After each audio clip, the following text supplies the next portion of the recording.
also remembered for its cultivation of art and architecture, and the development of a legal code. This is the story of a vast and mysterious kingdom, a kingdom where sultans and pashas schemed, and a harem of concubines produced heirs for the throne. It is an empire that continues to shape our world today. This is the Ottoman Empire.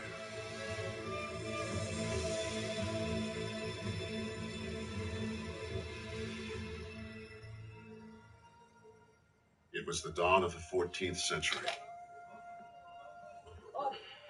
On the Anatolian plateau in what is now modern-day Turkey, nomadic tribes of Muslim Turks enjoyed a pastoral existence, breeding livestock, cultivating crops, and following the seasons with their families and their herds. But now their native lands were under siege. Barbaric hordes of Mongol horsemen were advancing from the east. Known for their swift and ruthless raids, these Mongol warriors had created a 13th century empire that stretched from Europe's eastern edge to the Pacific. Threatening on the west were Christian armies from the once great, now weakened Byzantine Empire. All right, the Mongols. Let me see about.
Final Fantasy 15.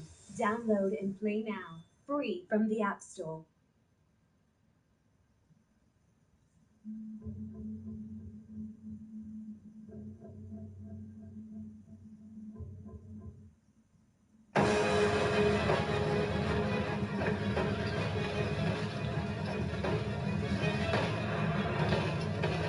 In 1162, deep in the heart of Asia, a child was born. He was clutching a blood clot, a sign from heaven that he was destined to be a great warrior. His life was to become a legend. His name, Genghis Khan. Many believe his story is simple, that he was the incarnation of evil, a brutal barbarian who butchered millions.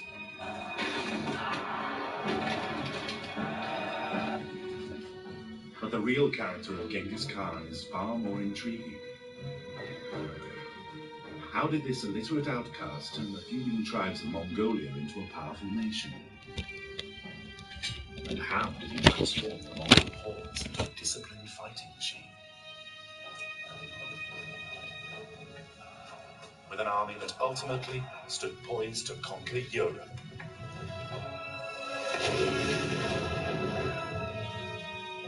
And why, on his deathbed, did he believe his divine mission remained unfulfilled?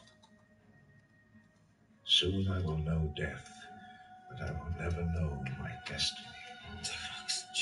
Shortly after he died, his heirs gathered their memories into an epic account of his life. They called it The Secret History of the Mongols. The combination of the secret history, along with the close consultation of leading scholars, allows this to be the most complete television portrait of Genghis Khan ever made. characters are all real historical figures. And the words of Genghis Khan are rooted in the great speeches of the secret history. This is the story of how that tiny fist turned to iron and came to rule the largest land empire ever known.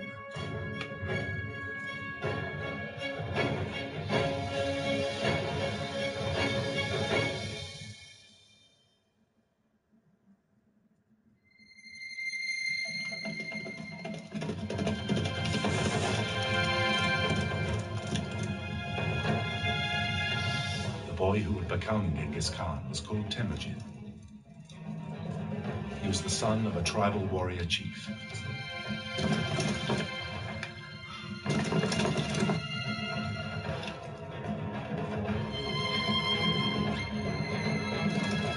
When he was only 9 years old, he received news that was to change his life.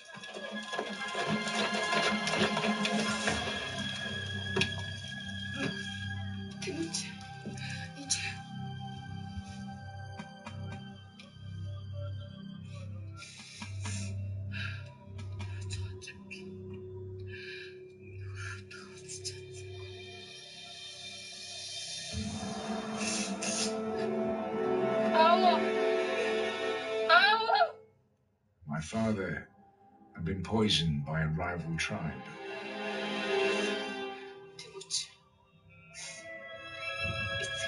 My mother told me my father's enemies were forever the enemies of my own heart.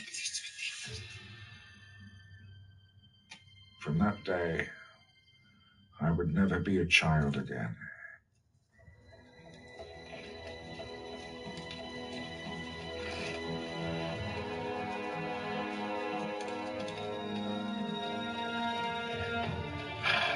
As the eldest son, Temujin grew up to lead what was little more than an extended family. And on the steppes, the great open grasslands of Mongolia, a small tribe was weak and vulnerable.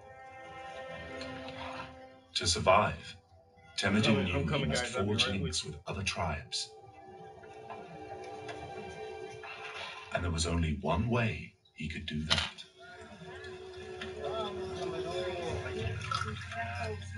Her name was Borte. We were betrothed when we were children.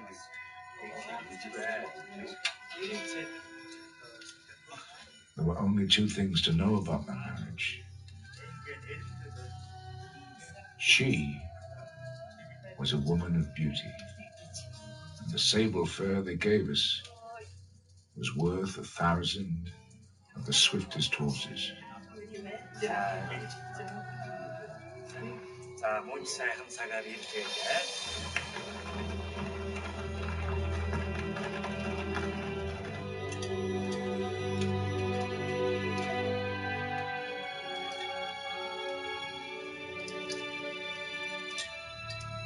Borte was mine.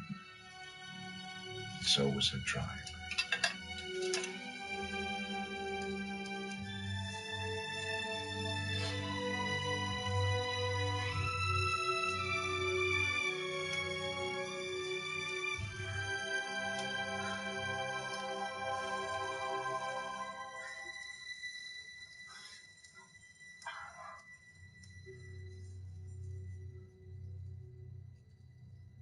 The great tribes of Mongolia were locked in a spiral of murderous vendettas. There was only one law on the steppes.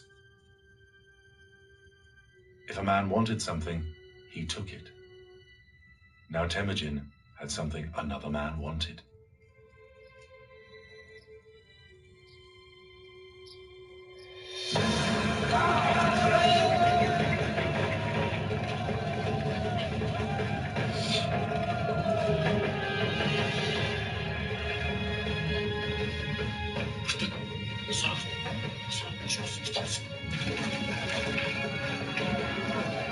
The Merkid tribe had once feuded with Temujin's father.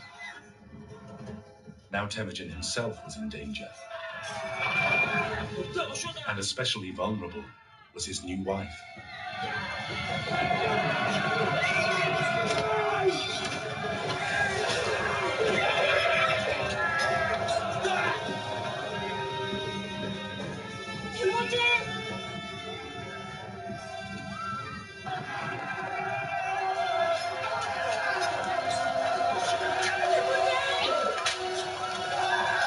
The secret history describes what Temujin did next. He escaped. They'd taken my wife. I knew what I had to do. Only a fool fights a battle he knows he cannot win.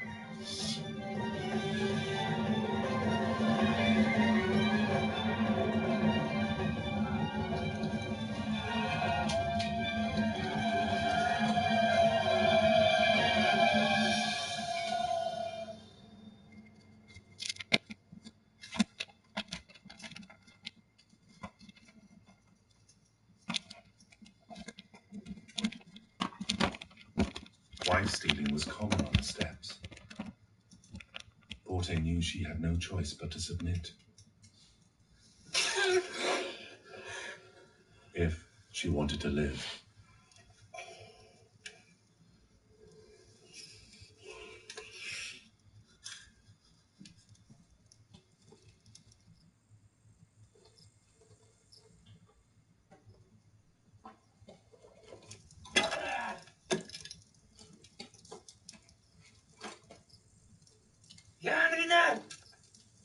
I had just one friend I could trust. Jamuka. As children, we had sworn the vow of Ander. It was the most sacred vow of all.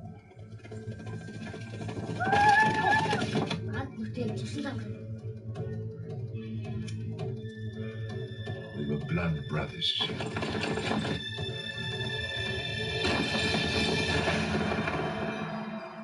A bond that joined our lives as one.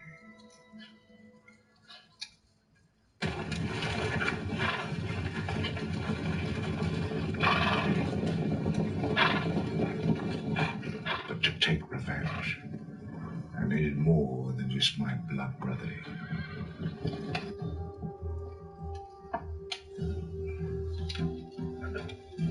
Temujin and Jamuka sought an audience with the one man they thought could help. He was a Khan, the leader of an uneasy alliance of tribes. His name was Togril. Many years before, he had fought alongside Temujin's father. I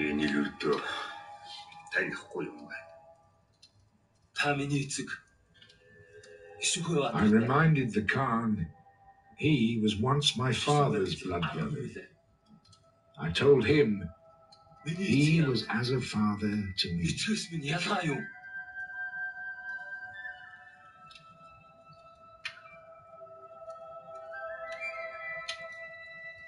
A man who seeks power needs friends who have power. And there was only one thing I had to offer: the sable fur.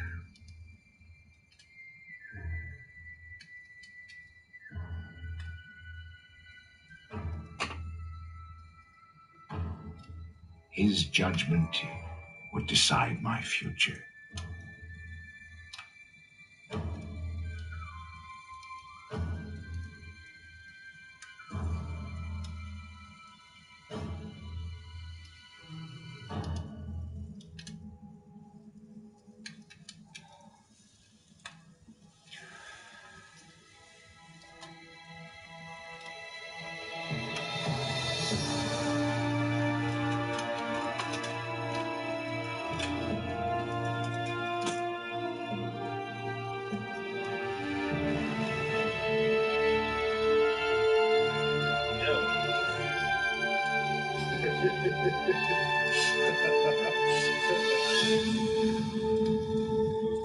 What? It's paint. Temujin's reaction to being accepted by Khan. I got paint on that shit. Secret history. With the friendship of Togril and my sworn brother Jamuka, my power had been increased by heaven and earth.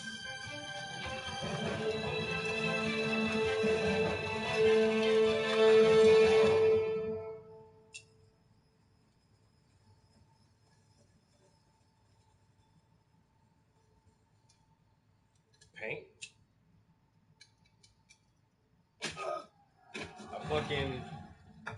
I had paint right here, and then I went to fucking grab the joint like that. Then I'm looking at it, I'm like, what the fuck? That shit, if I would have smoked it down, y'all would have smoked that fucking paint.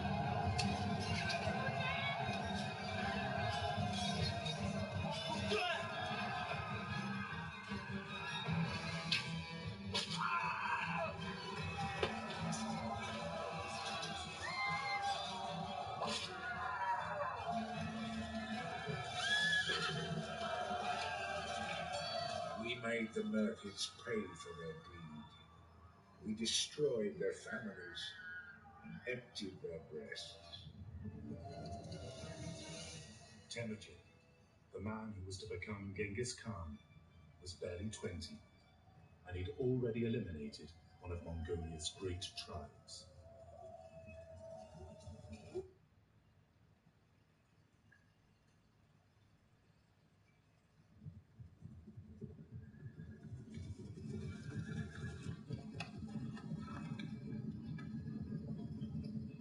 Nine months after the raid, Temujin's wife gave birth to a son.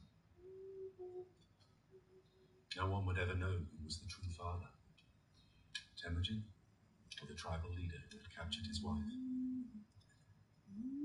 But Temujin treated the child as one of his own.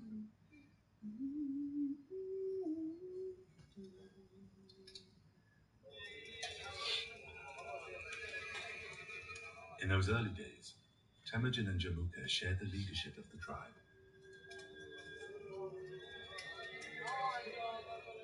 Yet even then, there was a hidden tension between them.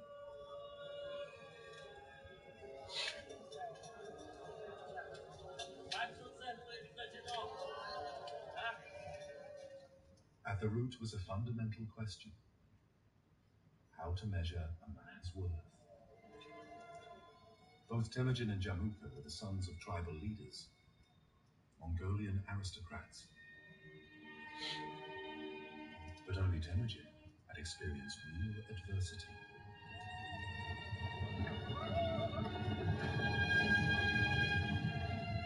After my father was murdered, our tribe deserted us. Men are loyal only to a strong leader.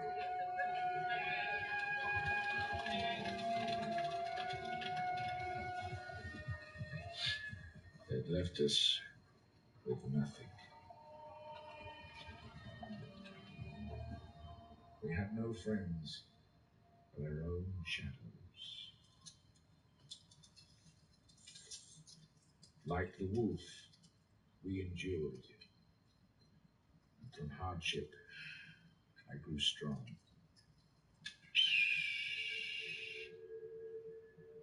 Now I cared only for the strength in a man's heart. A warrior does not win a battle by virtue of his birth. Temujin rewarded ability and loyalty alone. One of his most promising warriors was Sube'etei, the son of a humble herdsman.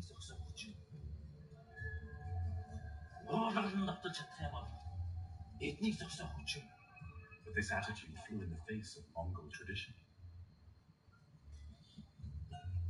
Jamuka's noble birth led him to believe that high rank should be reserved only for Mongol aristocrats. But now, his blood brother was throwing out the old ways.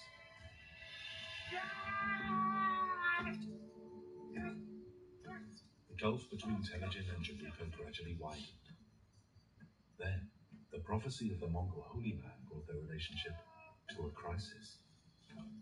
A shaman said he had ascended into heaven in a holy trance where the supreme God told him that he would give to me and to my sons the whole surface of the world.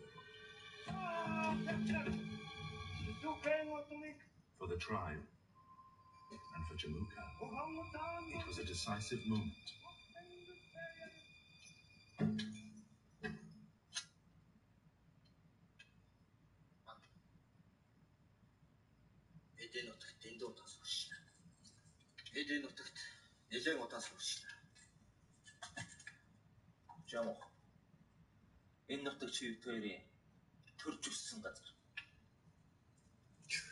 Men who are sworn brothers share one life, but I began to question whether Jamukar was truly my blood brother for all eternity.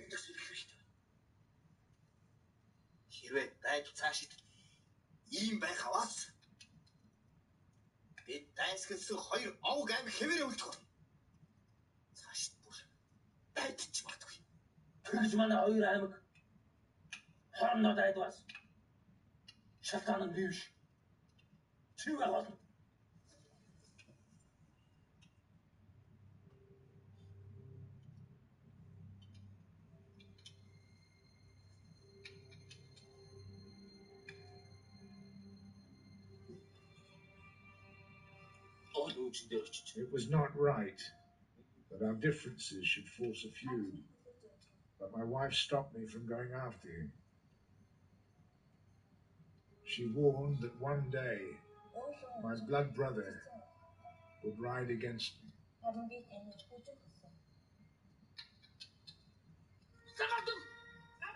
For Temujin, this feud brought back the darkest memory of his childhood.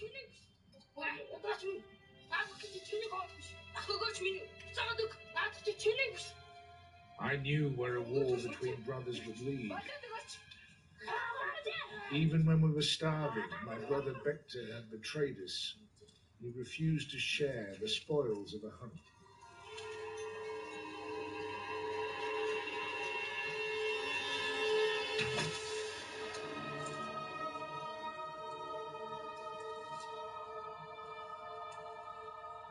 He died of his wounds.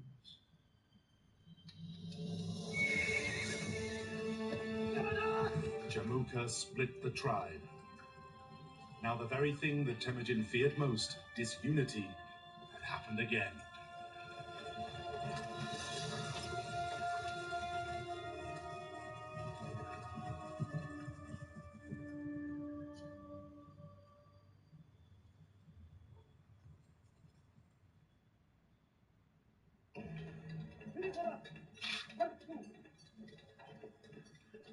Two years would pass before they would hear from Jamuka.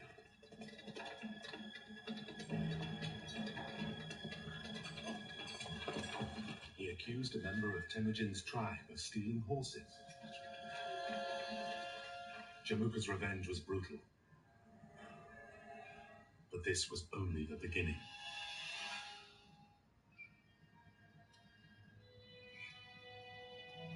High on the plateau of central Mongolia is a place known as Dalam Balzut. It was here that Jamuka's men ambushed Temujin's tribe. It had been a catastrophic defeat.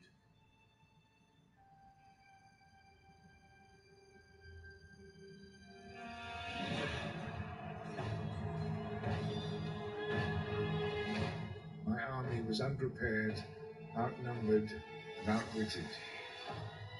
The earth was soaked with the blood of my warriors.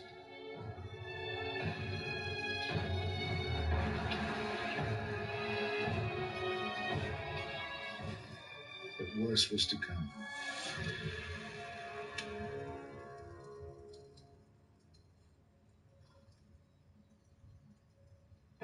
Jamuka took the generals he had captured and subjected them to the cruelest of punishments.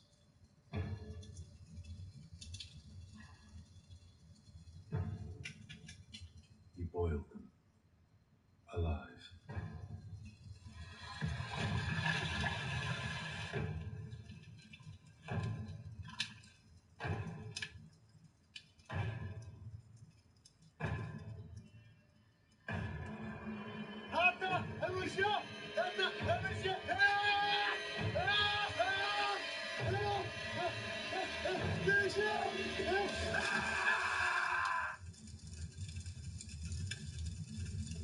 Holy shit. boil these motherfuckers alive? Holy shit. When Temujin learned of the atrocity, he made this vow. By the power of heaven. So we're listening to a documentary about the Mongolians and the rise of Genghis Khan. Defeated, nor my loyal warriors so dishonored. Earlier, I listened to a really good documentary on the rise and the fall of the Ottoman Empire. I might listen to that one again, yeah. I just like history shit like that. Education, baby. It's education. They say that the Mongols were descended from the wolf. Like the wolf, they were famous for our ferocity and courage. But to win a battle, they had to fight fiercely, not as individual warriors, but as parts of a whole. Temujin was building a professional fighting machine from the top down. He was commander-in-chief.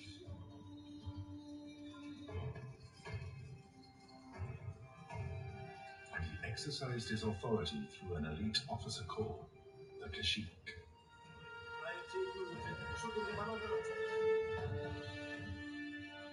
The Mongols' universal instrument of battle was the bow.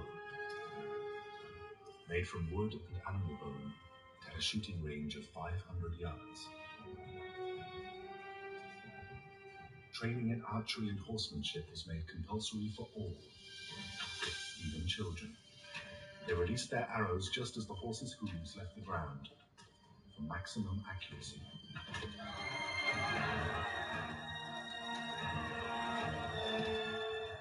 Temujin had thrown out the old tribal divisions.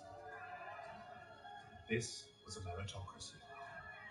This was a modern army. Now he was ready. In the summer of 1204, Temujin rode west to confront his blood brother. The outcome would be decisive for the future of the Mongol people. In the foothills of the Hengi Mountains, on the eve of battle, Temujin called his generals to him.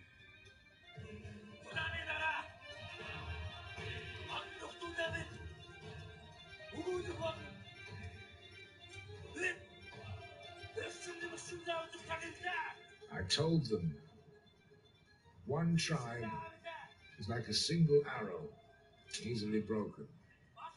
But many tribes together would be strong. They could never be broken.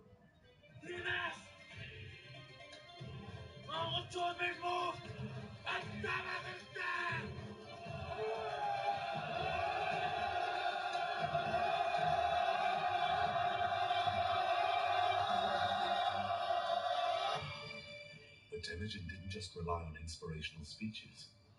He practiced psychological warfare. I knew Jamuka's scouts would be watching as my men prepared for battle. I ordered each man to light not one, but 5 fires. Jamuka's scouts reported that Temujin's army was so large, they had more fires than there were stars in the sky.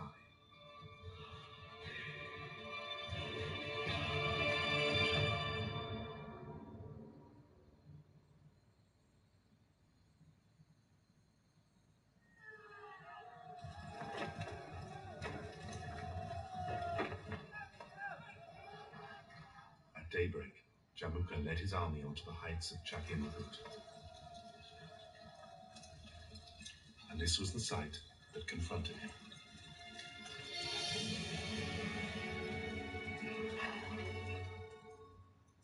I saw the man who had been my friend, who had sworn the sacred vow of Ande.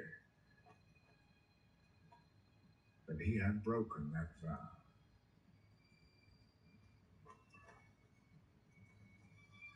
Jamuka was about to become the first commander to face an army that would eventually conquer 12 million square miles.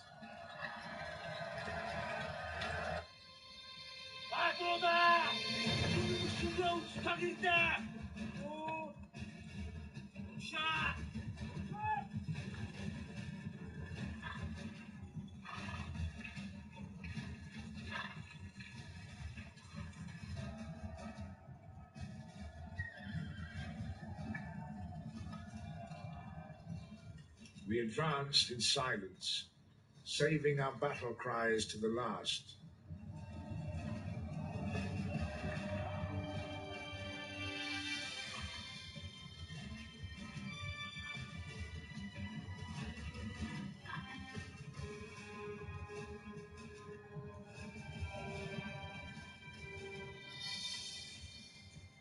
When the enemy came within reach, my archers released a storm of arrows.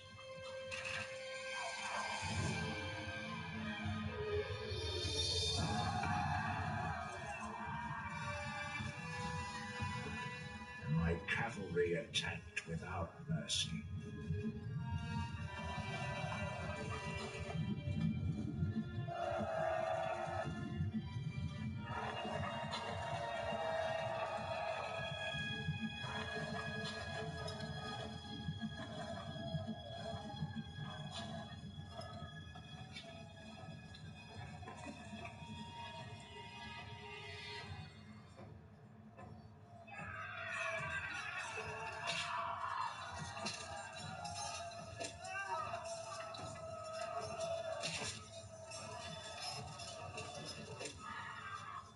According to the secret history, each tactic was meticulously planned.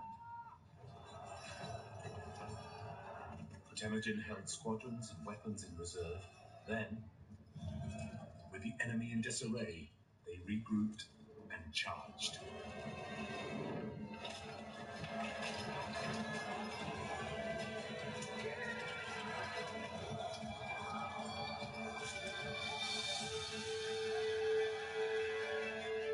One of Temujin's cavalry squadrons suddenly fled the battlefield.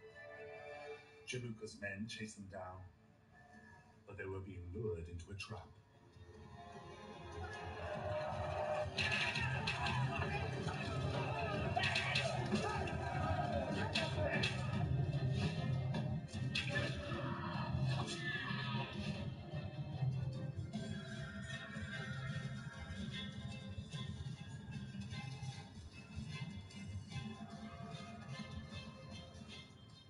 In the heart of the battle, Jamuka saw his army destroyed, and he ran.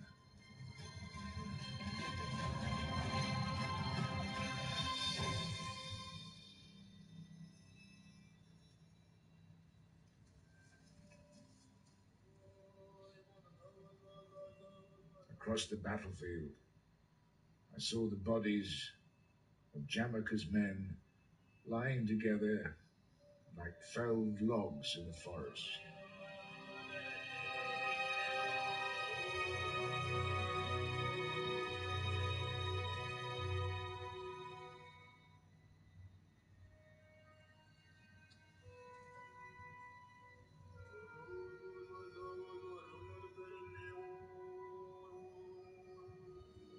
Following the defeat, Jamuka fled into the mountains of Tanum. He hid throughout the winter of 1204.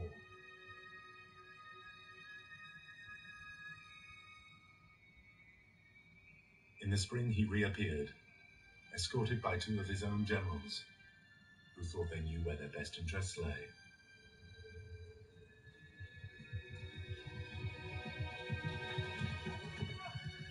They delivered Jamuka to Temujin.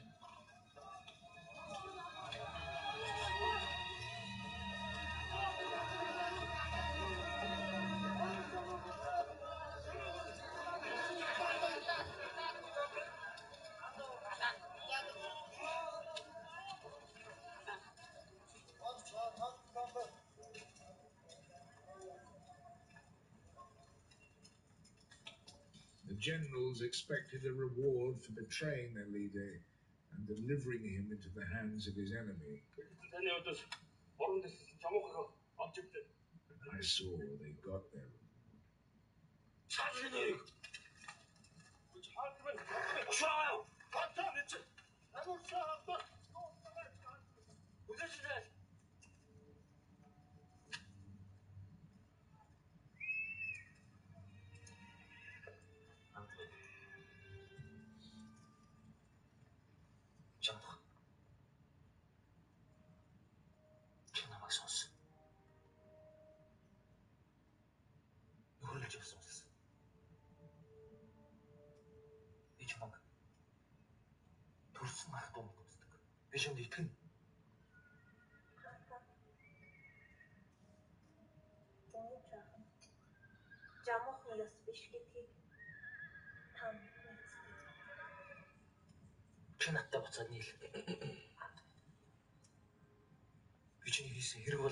Yo, what up, what up?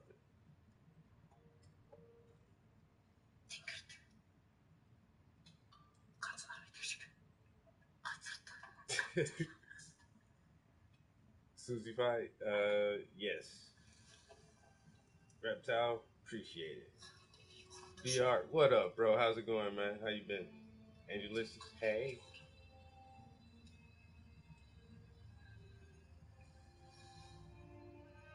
Cyber Tourette's. Motherfucker. Shit, break, mother.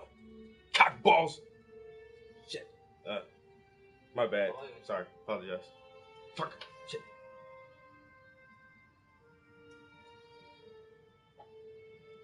Fuck nuggets. Shit. Whew, damn. It's almost like sneezing.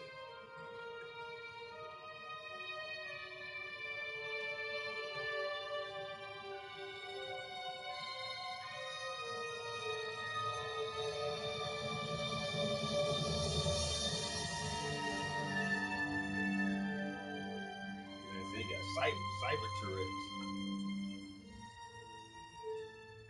Cock smoker. His blood brother, his final wish, Shit. and broke his back.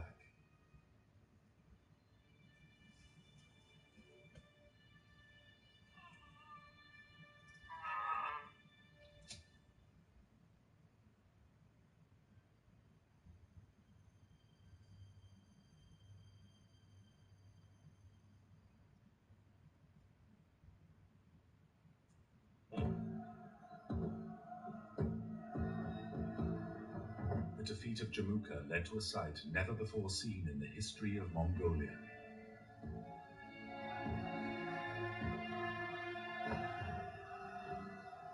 The recognition of one man as the leader of all the Mongol tribes. In the Mongol world, there had never been such a figure. And in 1206, a new title was created to honor him. Universal King, ruler of all men. Genghis Khan. Goddamn, Genghis Khan. Motherfucker, yo. I'm the man of all the tribes. Every tribe.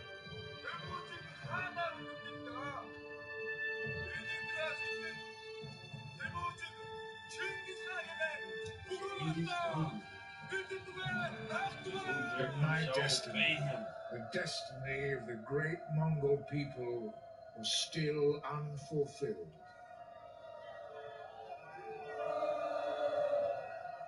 Yo, Genghis Khan was a bad forged a nation, motherfucker. but now he faced a new and more potent threat. Word up. To the east lay the great empire of China. He knew the Chinese would not tolerate such a powerful leader on their border. So he took the fight to them. In a campaign that was to last 6 years, he led his army of 50,000 Mongols on one of the most audacious military actions in history. He crossed the Gobi Desert and invaded northern China.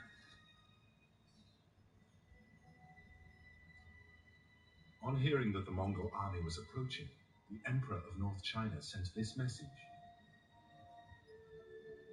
Our empire is as vast as the sea. Yours is but a handful of sand. How can we fear you?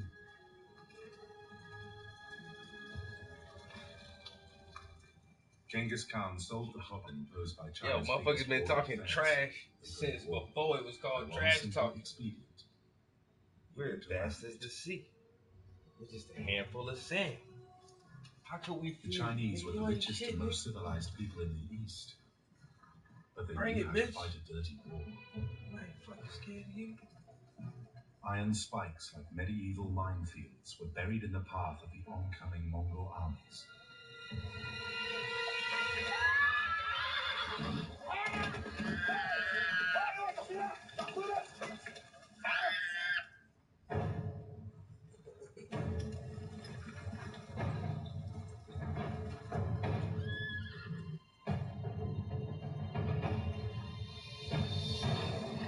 The Chinese could afford to employ people to fight for them. Y'all got In the caught. borderlands, the Mongols must Y'all got have forced bodyguards, armed mercenaries. They got security.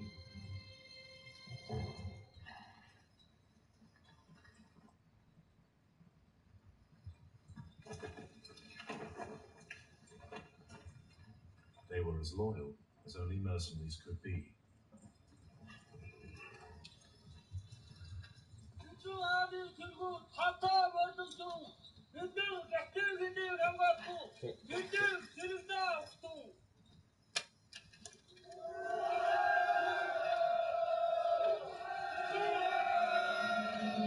Yo, MB, what's up? Reinforced by music is troops, scary? they marched Really? on into the fertile plains of northern China.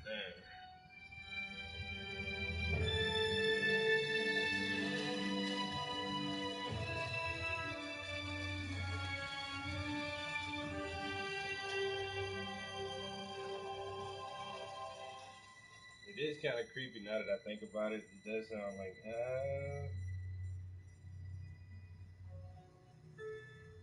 hey man, Few of the Chinese Mongolia, man, you know what I'm saying? Warrior before. Lay down, hey, get down and lay down, man. It's all in the culture. And few of the Mongols would have journeyed this far into China. It was the clash of two alien cultures. There was only one certainty. The Chinese would never forget them.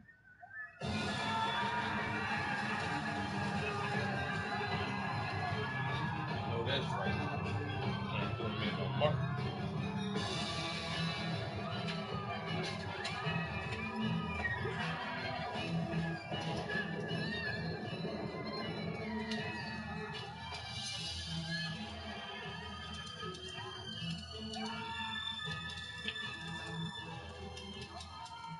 The Mongols plundered without mercy. And from each conquest, Genghis Khan took his own reward. The greatest fortune a man can have is to conquer his enemy, steal his riches, ride his horses, and enjoy his women. Further east, Yo, Kyle lay was an even greater prize. So we go ahead and give me your wife. With a population of 350,000, 13th century Beijing was one of the most sophisticated cities on Earth. Disrespectful. That's damn. I'm gonna ride your horse. Famous for its grand Take your palaces, wife. gilded temples, and markets. You lost. overflowing with That was it, you silks and lost. Spices. She'll never love you. I don't care if she loves me or not. I own her. In his quest to take these riches for himself, Genghis Khan faced one huge problem. Khan was ruthless. Standing between him and the conquest of the city was a wall.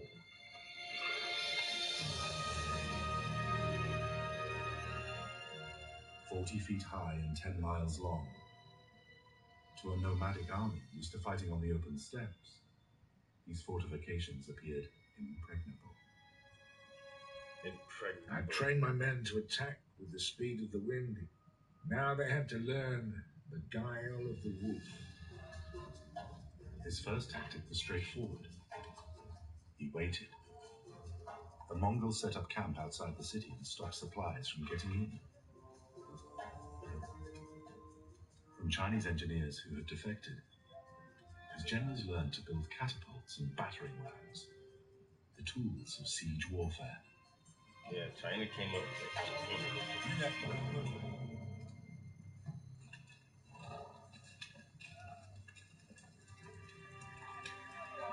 The Mongols were in no hurry. They feasted on the supplies they captured.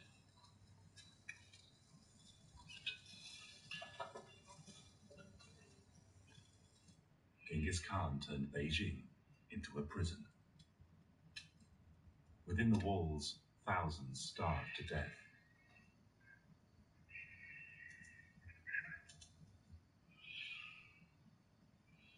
That's how the Ottomans took over the Byzantine Empire. Same way. Built the castle 6 miles down from their castle. Just stop your supplies, bitch. You just ain't gonna eat. So what now? Anything come through here gotta go through us. Army was ready to attack. Are you gonna come out your walls? Oh, you ain't coming out the walls? Alright then. Ain't nothing coming in the walls. All who surrendered would be spared.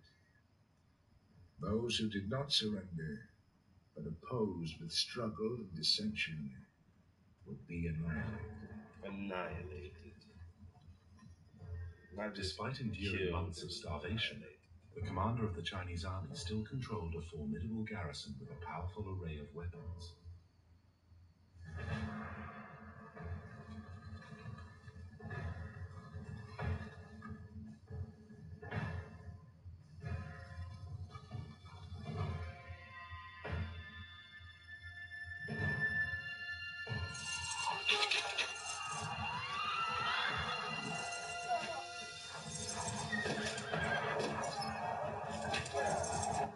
Genghis Khan knew that few of the first wave would survive, so he forced captured enemy prisoners to wheel the siege engines forward.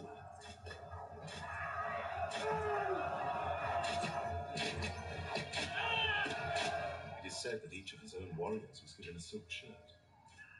If the arrow penetrated the body, it took the silk with it, making it easier to draw the arrow out and minimizing the wound.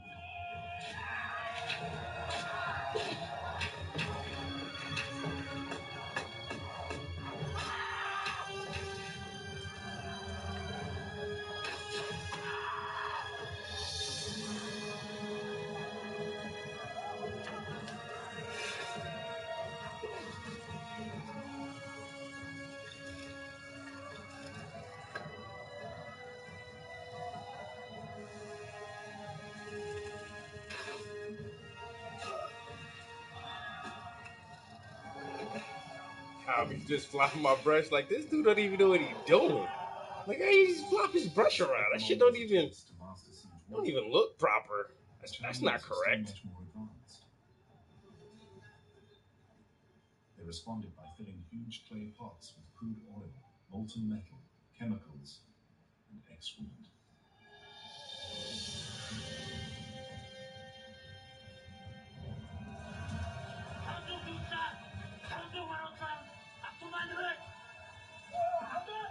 They throwing shit balls over there? What the hell? Genghis Khan ordered his men to advance to the walls. They throwing fiery shit balls.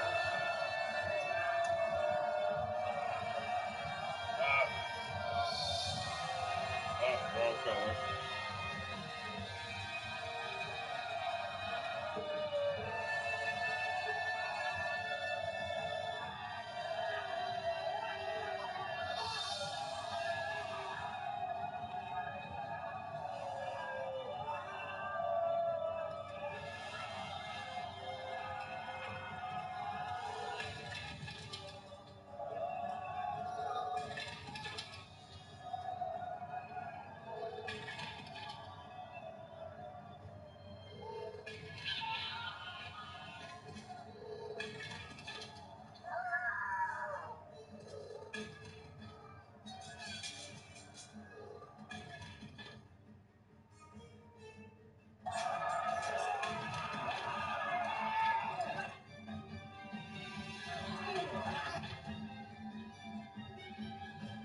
As the city fell, the Chinese commander had just one option.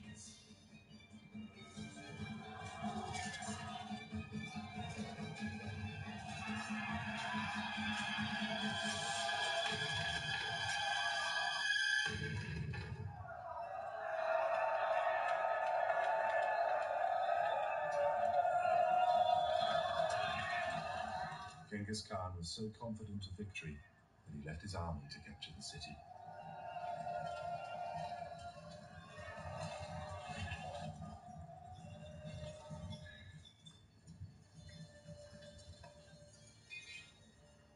The final command to his generals was to order total annihilation. For 1 month, his army plundered, burned, and raped. A year later, visiting foreign ambassadors described the streets as slippery with human fat. They also recorded that beyond the walls stood an entire mountain of bones. Genghis Khan's fearsome reputation grew from the destruction and carnage he practiced in Beijing.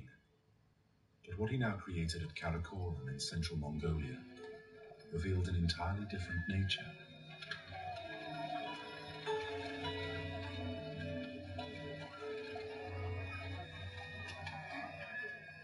He wanted Karakorum to be a great trading and cultural center. Here, in stark contrast to his nomadic origins, he began to establish a permanent capital. And he wanted his fellow Mongolians to benefit from his conquests. My people were as numerous as the trees in the forest. I wanted them to feed on tender meat, live in beautiful tents, and pasture their horses on rich soil.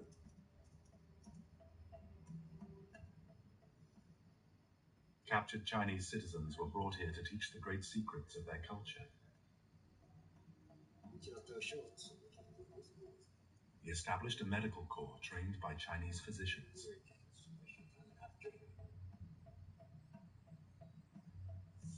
He learned the technology of the Chinese military.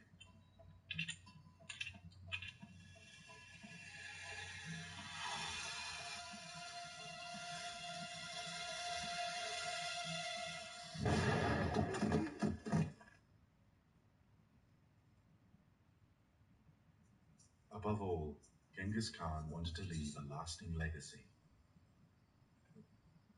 It was not only the sword he wished to be remembered by. Although the Mongols could neither read nor write, Genghis Khan understood the power of the written word. He ordered his imperial court to create a record of all his judgments. It was the beginning of a legal system. The death penalty was introduced for rustling and kidnapping. It was forbidden for any man to own a Mongol slave. But each tribe was granted its own land. Genghis Khan had been born into a world of eternal feuding. Now, he wanted order.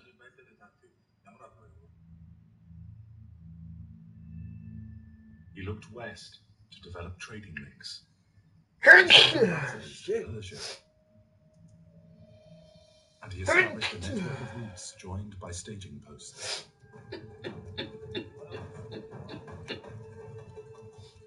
A messenger could travel 125 miles in a single day. In the summer of 1218, one messenger from Persia carried a package that would change the course of history.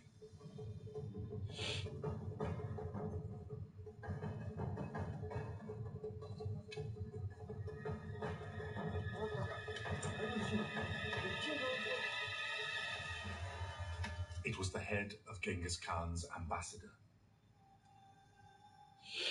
The Sultan had fundamentally misjudged Genghis Khan's character.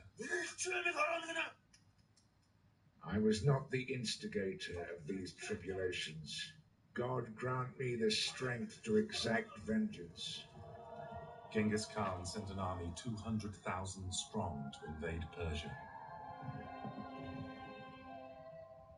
On his order, every Persian town that did not submit was burned to the ground. When they had finished, over 1 million men, women, and children were dead.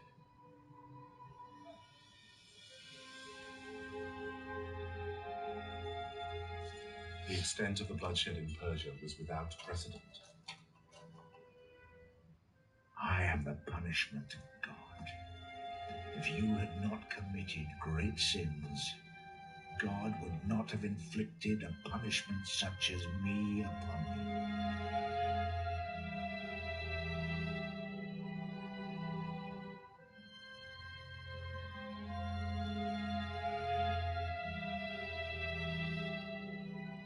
After the conquest of Persia, Genghis Khan ordered one of his armies to see how far west they could penetrate before they were stopped. And they weren't stopped at all. This was the Mongols' first raid into Europe. It would not be their last. His empire was now 4 times the size of Alexander the Great's and twice the size of the Roman Empire. But even this was not enough to satisfy the desire of Genghis Khan. He wanted something more. In 1222, this man traveled towards Genghis Khan's court. He was a revered Taoist monk. From him, Genghis Khan sought just one thing.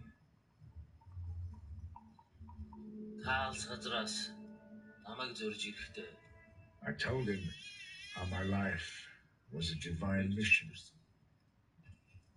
I've been sent to Earth to conquer the world.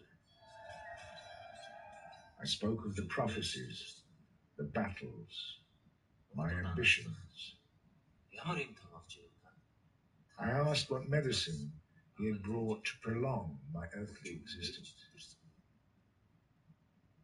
It was only then the monk realized Genghis Khan was asking for the secret elixir of eternal life.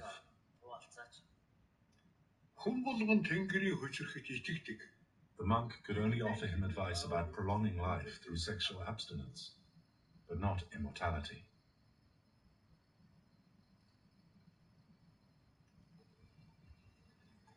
There is nothing to indicate that he took the monk's advice. Recent scientific evidence suggests that perhaps 1 in 200 men alive today can trace their genetic lineage back to Genghis Khan. 4 years later, he embarked on one more campaign of conquest into China.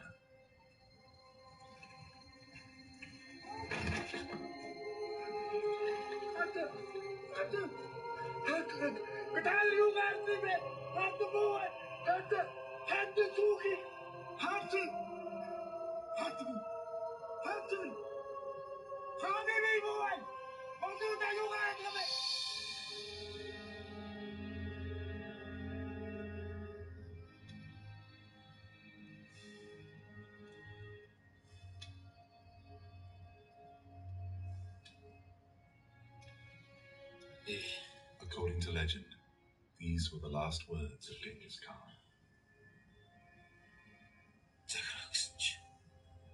I have conquered for you a large empire, but my life was too short to take the whole world. That I leave to you. He appointed his son, Ogedei, to succeed him as Khan. Genghis Khan died without having achieved what he believed was his destiny, to conquer the entire world. In the years after his death, his sons doubled the size of the empire. They returned to Europe and invaded Russia, Poland, and Hungary. But in 1242, approaching Vienna, the new Khan died. Mongol law decreed that all chiefs return to elect a new leader, and Europe was spared the Mongol terror.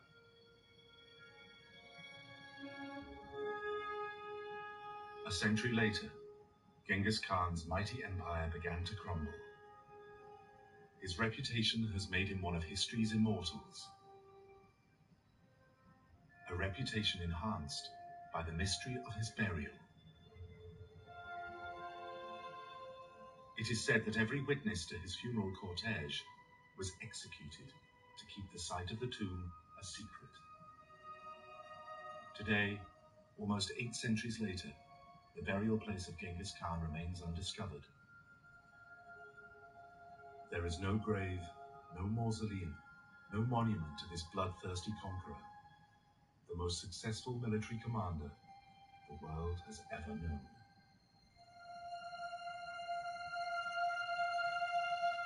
Yo, that's crazy. I ain't know Genghis Khan ain't had no fucking burial. He didn't want his grave to be known. That's wild as shit. Coming up next this evening, a brand new film from Storyville explores the hypnotic power Gaddafi's oil leg had on the rest of the world.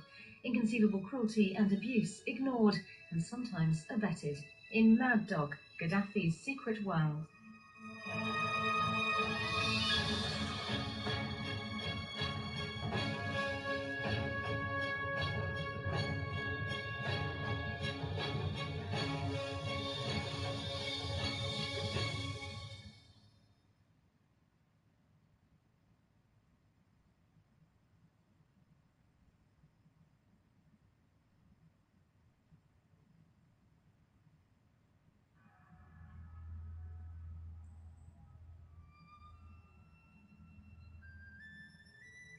Beijing, capital of China, the country with the largest population on Earth. Beijing is one of the world's great cities, and it was made capital of China by a great man. That man was Kublai Khan. Kublai declared himself Great Khan, the supreme ruler of the Mongol Empire, at his palace of Xanadu in 1260. But his main interest was in China, where he reigned until 1294 and founded the Yuan dynasty. This meant he also became a major figure in the history of China. Kublai Khan was an extremely significant figure in the course of Chinese history because he was the first significant non-Chinese ruler to rule over the entire Chinese empire, and more than that, had aspirations in effect to try and rule the entire world. Kublai Khan was the grandson of the legendary Mongol warlord Genghis Khan, who carved out a vast empire across Asia and the Middle East at the beginning of the 13th century.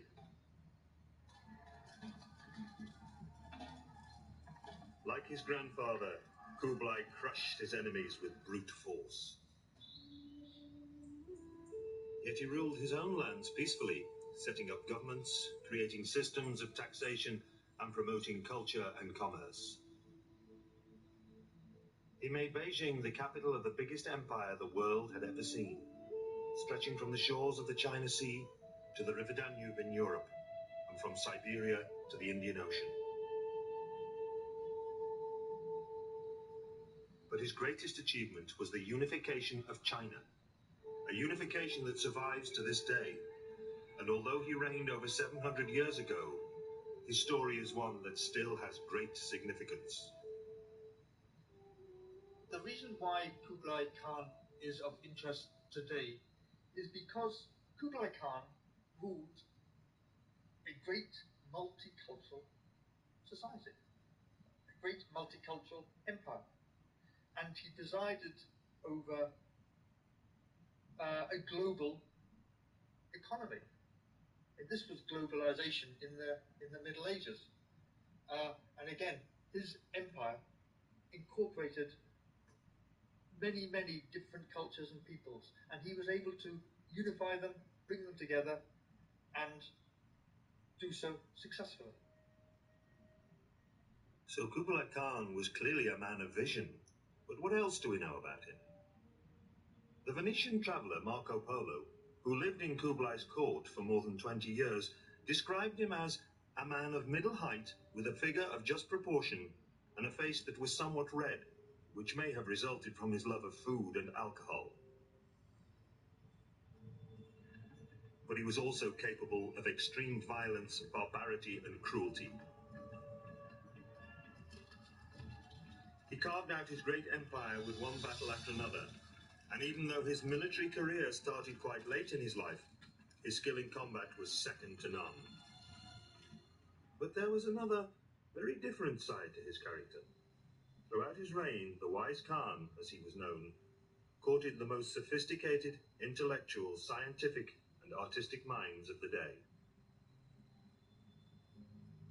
And he was very practical, recognizing the benefits that freedom of trade and effective taxation would bring. In terms of practical changes, one of the big things that you would have seen if you lived through his rule was a massive increase in public works. For instance, China's canal system was increased during his time through massive use of forced labor. This meant that grain and other important agricultural goods could be transported up and down the country much more conveniently, without having, for instance, to use the often slightly dangerous and pirate-ridden seas on the China coast. Another innovation of the period, and one that would have great significance later, was the introduction of paper currency, banknotes. To understand the full significance of this, we need to know more about the Mongol culture that Kublai Khan came from. Kublai's grandfather, Genghis Khan, was one of the most violent men in history. In just 2 decades in the early 13th century, his forces carved out the biggest empire in world history. The Mongolian tribes he led originated from the steppe grasslands in the shadows of the Altai Mountains in the southwest of the modern state of Mongolia.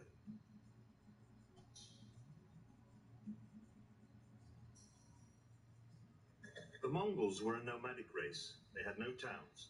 Instead, they lived in magnificent tented settlements. It was a harsh existence, and it produced a race of men and women who were extremely tough. In 1206, Genghis Khan was proclaimed universal ruler of these people of the steppes, and he set about organizing his military resources. In a great flurry of violence, Genghis Khan's campaigns extended from the Black Sea to Korea. Their brutality was legendary. If you resisted the Mongols, you were in deep trouble, because once they had laid siege to your town and taken it, you might find that, for instance, every man would have his head cut off. There were famous tales, semi-mythical perhaps, but still very indicative of piles of heads like cannonballs being found in conquered cities.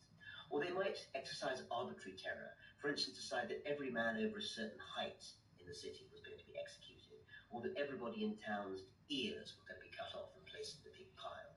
And it was well known also that by surrendering, you could avoid these sorts of horrors. Yeah, what up? Psychological terror and rumors of how brutal they were, often to force cities to surrender without even fighting, because they were afraid of the alternative if they actually tried to resist. But as the Mongol Empire spread across Asia, there was one major obstacle they couldn't overcome. The Sung Empire of southern China had over 50 million people and vast resources. For years, the Mongols tried to conquer this giant of the south, but were unsuccessful. It was going to take a warrior of very special abilities to overcome the resistance of the Sung dynasty that ruled southern China. This man was Kublai Khan, but it was to be many years before he was to get the chance to prove himself. Kublai was born in Mongolia in 1215, when his grandfather Genghis was at the height of his power. His father Tolui was a coarse military man, the youngest of Genghis's 4 sons by his favorite wife. Kublai's childhood and early career were unspectacular. They gave little hint of how influential he was to become. Not just as overlord of all the Mongol dominions, but also as the ruler of his own Chinese empire. His father died from alcoholism when he was 15, but this seems to have had little effect on the young Kublai, because Tolui had been away at war for years at a time, and Kublai had hardly ever seen him. His primary influence was his remarkable mother, Sorkak Tani. Women enjoyed a prominent role in Mongol society. Regularly, they would fight alongside their husbands. Others ruled their own territories. Sorkak Tani was typical of this strong tradition. As a young woman, she was one of the few people to stand up to Genghis Khan, and Genghis had a high regard for her and for her son Kublai. The great warrior was quick to recognize the child's intelligence. Like most Mongol children, Kublai could ride and shoot by the time he was 3, and he was an accomplished fighter. But his mother also pushed him academically, and Chinese scholars taught him Confucian philosophy, which was based on the principles of harmony in the family, order in the state, and peace in the empire. She is credited with having brought all her children up in this rather enlightened way to realize that there was no use just killing people and enslaving them, taking their things, but if the empire was actually going to become a real empire, not simply just a conquest state, you had to respect the traditions of the people you'd conquered, and you had to preserve, the wealth that was there, and not simply destroy it or dissipate it. So he obviously benefited from wise counsel of his mother, and he was educated in Chinese ways as a younger man, and that obviously paid off when he became Khan. By taking the time to educate him and expose him to the peaceful teachings of Confucius, without ever renouncing the violent ways of the Mongols, she encouraged the two sides of his nature that was to be the key to his success. The fact that Sokak Tani raised her sons and ruled her lands in such a different way to the male Mongol warlords was to have a huge influence on Kublai. In 1236, at the age of 21, Kublai was granted his own lands by his uncle Ogedei, who had succeeded Genghis on his death in 1227. These lands were in the Hope region of northern China. At first, Kublai ruled his lands from his Mongolian home. He left day-to-day affairs to local officials, just like other Mongol nobles, who had little interest in everyday issues at local level. But in his absence, the already poor farmers were heavily taxed, or they were taken away from their farms to provide labor for state schemes like road building. With his mother's influence, Kublai decided to change things. He instituted reform that was gratefully received in his lands by the peasants of northern China. Roads and bridges were improved, and he did much to improve the quality of life for ordinary people. He was also, in a way that may seem to us rather modern, concerned to make sure that welfare provisions for the destitute and the poor were sufficiently well arranged. This meant that, for instance, areas which had suffered from war or drought or famine were relieved of their tax obligations for a certain amount of time until they could once again afford to actually pay taxes to the central treasury. And instead of paying taxes, quite often they were given either food or monetary subsidies by the central government to make sure that they got themselves back on their feet. So from an early age, Kublai started to show the qualities of an enlightened and progressive ruler. He extended the Mongol postal system, which was the most advanced in the world. This opened up the area to trade and ensured that his messages reached the most remote areas. But back in the Mongol capital Karakorum, the more traditional families distrusted Kublai and his mother. They thought they were selling out and becoming too much like the Chinese merchants who the Mongols had always robbed from in the past. What is clear is that even at this early stage in his career, Kublai was setting the pattern for the way that he was going to rule. One of the most significant things was the fact that he didn't work alone. Instead, he would always consult a wide range of advisors. Quite often when he didn't necessarily understand an idea, whether it was about warfare or about governance, he would show no embarrassment in calling in advisors and actually asking them what he should do. And interestingly, one of the most important influences in his life was his favourite wife, Chabi, who in fact advised him not only on his path to conquest of China before he actually got to be the emperor, but also about good governance while he actually sat on the emperor's throne. Kublai had married Chabi in 1239, and their first son was born a year later. She encouraged men of the arts and science to come to the court to debate with Kublai, and seems to have been a moderating force on him. Kublai relied on Chabi throughout his life for support and guidance. In later years, her personality, practicality, and interests would influence the fashions and trends of an empire. But Chabi wasn't his only wife, because Kublai was a Mongol, and this was a culture in which Khans traditionally had 4 wives. Kublai was no exception, and ultimately he had 4 households and a magnificent harem. But as an ambitious young man, Kublai had more important things on his mind, especially when his brother Monkey was elected Great Khan after the death of their uncle Ogedei in 1251. This was the opportunity Kublai had been waiting for. When his brother became Great Khan, Kublai's wealth and standing rose overnight as he was granted new lands in northern China by Monkey. What Kublai needed now was the chance to prove himself as a warrior. This was vital. Throughout Mongol history, military success was the key to being seen as a strong leader. His opportunity came when Monkey decided to finish the campaign his uncles had started against the southern Sung Empire. A direct assault on the Sung was risky and predictable. Instead, Monkey planned a 2-pronged pincer attack. 2 Mongol armies would descend on the Sung simultaneously from both the north and west. But the plan had a drawback. On the western route, the independent non-Chinese kingdom of Nanchao stood directly in the way. It would have to be dealt with if the Mongols were to succeed against the Sung Empire. Kublai was selected to lead the attack on Nanchao and received the order to move in July 1252. Conquering Nanchao meant a direct assault on its fortified capital, Tali. This invasion was no easy task. Massive obstacles had to be overcome.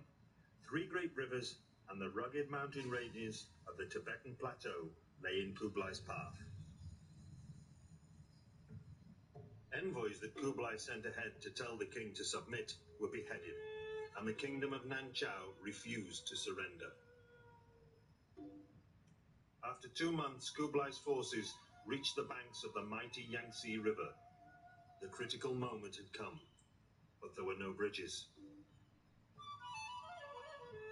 On the opposite bank, the Tali army slept, confident that Kublai's army could not cross the river. But Kublai directed his men to make inflatable bags from sheepskins, and they crossed the river late that night in a surprise attack.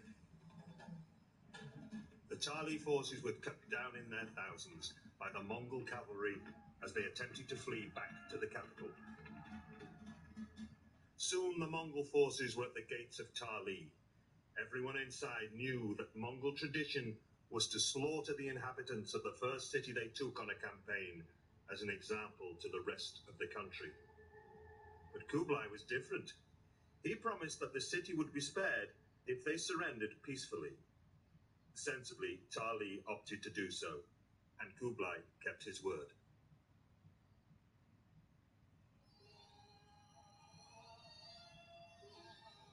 Victorious, Kublai returned to northern China and began to build an impressive new capital city. Called Shangtu, it would be built Chinese style in the lands between Mongolia and China. The new city, which was later immortalized in European literature as Xanadu, aroused concern among Mongol traditionalists. To them, it appeared the young upstart had become Chinese. For a Mongol prince to build a city in China was bad. But when reports arrived that it rivaled the Mongol capital Karakorum, it was too much. And as news arrived that Kublai had overturned Mongol taxation policies, charges of treason were inevitable, as was a family rift that threatened to tear the Mongol Empire apart. But after a period of tension, Kublai's strong relationship with his brother Monkey saved his position. If Monkey was to succeed in overcoming the Sung Empire, he would need his brother's diplomatic flair and the Chinese allies that Kublai was gathering around him.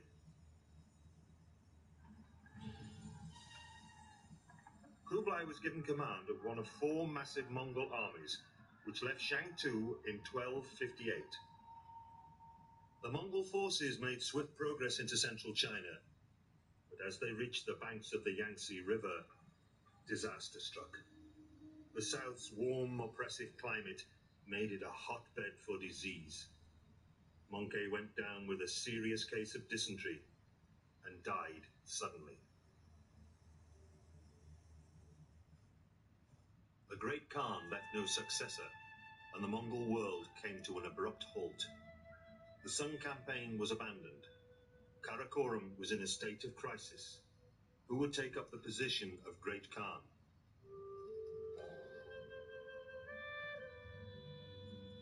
From the 4 corners of the Mongol Empire, nobles came rushing to Karakoram.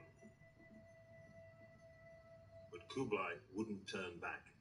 It had taken him years to reach this point, and he thought that with more of southern China under his control, he would have a greater power base than any other Mongol leader. A final conquest of the lands that had eluded his father and grandfather would impress upon the noble families his military prowess and suitability for the position of Great Khan. So Kublai tried to finish the Sung off before he returned north. He continued to fight for 2 months, severing the Sung's main supply line along the Yangtze River. The Sung were in panic. They had been taken by surprise in the initial attacks and were in real danger of a complete collapse. But Kublai couldn't capitalize on his position because back in the Mongol heartland there was turmoil. Kublai's wife begged him to return to the north to face the possibility of civil war, despite the chance he had of smashing the Sung once and for all. The threat in the north was coming from the youngest of Kublai's brothers, Arik Bok, who had remained at the Mongol capital, Karakoram. So there were 2 rivals, and it was important to understand what these 2 rivals represented, because Arik Boko was a Mongol of the old school, that's to say he wanted Mongol rule to carry on in the way that it had always been. He wanted the Mongols to be based in the steppe, which was their traditional homeland, to carry on a sort of a conquest state, which means that they were conquering, plundering, ruling really as outsiders in a way, just dominating the areas that they conquered. But Kublai represented a rather different approach by now. He'd already been in China some years, and he had the resources of a great sedentary civilization behind him. You know, he was the most important figure in what was then just the province of China, the part of the empire. But many Mongol families didn't like these new ways of Kublai and his love for cities and Chinese culture. They saw in Arik Bok a chance to bring the Mongols back to their roots by opposing Kublai. So a secret council was convened and a rebellion planned. Those who rose up against Kublai included the late Monkey's sons, his widow, and the grandchildren of the former Great Khan, Ogoday. It was a formidable alliance. They declared Arik Bok the next true Great Khan and began to march on Shangtu and Chengtu, the old capital of northern China, both vital cities in Kublai's domain. Kublai's wife, Chabi, and his advisors sent messenger after messenger, impressing on him the danger of Arik becoming Great Khan. Kublai finally had to give in to their pressure and rode north, back over the territory he had fought so hard for. He garrisoned Shangtu and went into discussions with his favored advisors on what to do next. It was a critical moment in his life.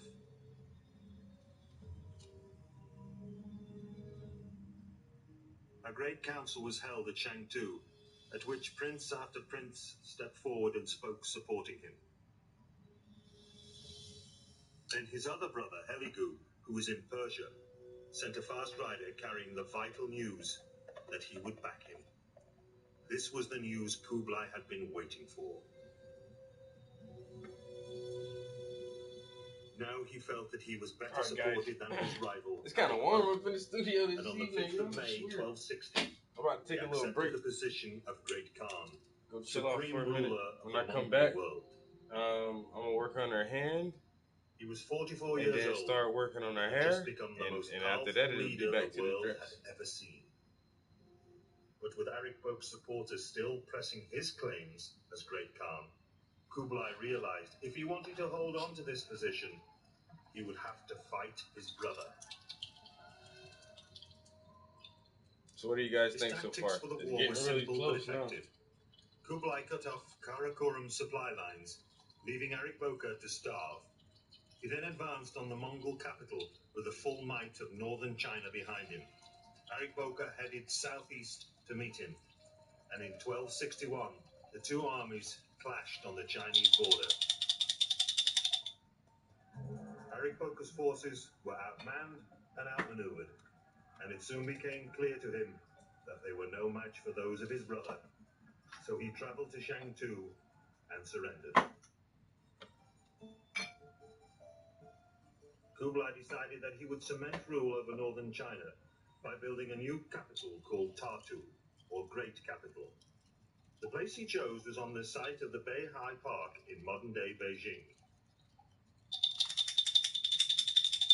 Work began in 1266, and it was to take 30,000 men 5 years to complete it. But while it was being built, Kublai's territorial expansion continued. By now, he controlled the Mongolian heartland. Alright guys, stay on the lookout because there's a really good chance I'll be back on in a couple hours or so. For generations to conquer the sun and unite China under a Mongol Thanks flag. for stopping by and checking me out. Yo, peace. Till next time. Kublai was a diplomat as well as a great warrior. And at first he tried war with the sun with promises of self